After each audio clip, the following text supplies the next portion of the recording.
Welcome back to the Caregiver Minute, where every weekday family and professional caregivers gather to refine their skills, gain inspiration, and prepare to serve.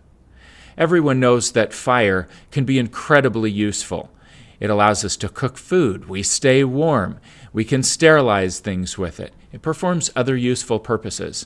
But unchecked, fire is incredibly destructive. It can wipe out millions of acres of forest land if it just runs amok.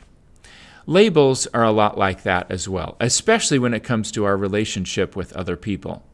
We've talked here on the Caregiver Minute about how important it is to label others' emotional experience in a non-judgmental way.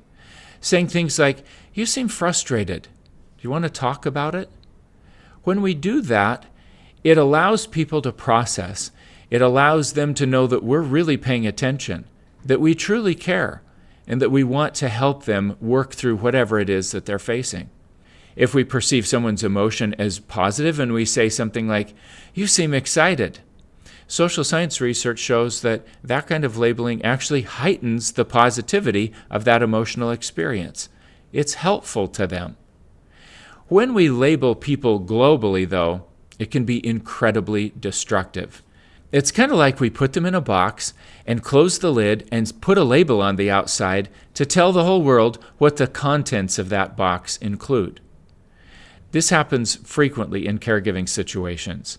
I hear people all the time labeled as a quote-unquote behavior problem, or, "Oh, she's agitated," or "she's aggressive."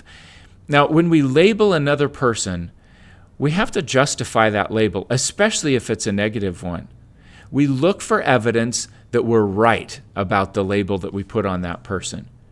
And it keeps people stuck. It doesn't allow them to progress. And it keeps us from recognizing what's really going on. Is someone actually a behavior problem? I don't disagree that there's some behavior that's really problematic. It's challenging.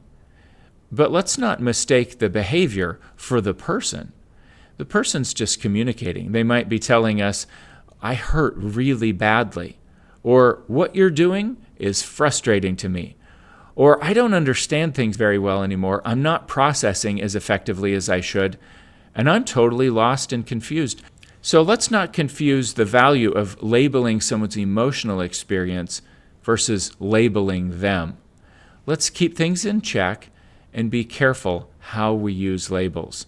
So today, I invite you to consider whether you're labeling people in ineffective and inappropriate ways versus how well you're doing at calling out their emotional experience and trying to really pay attention to that and label it so that you can be helpful to them. I hope that makes a difference for you and the people you serve, and I look forward to seeing you again tomorrow for another episode of the Caregiver Minute.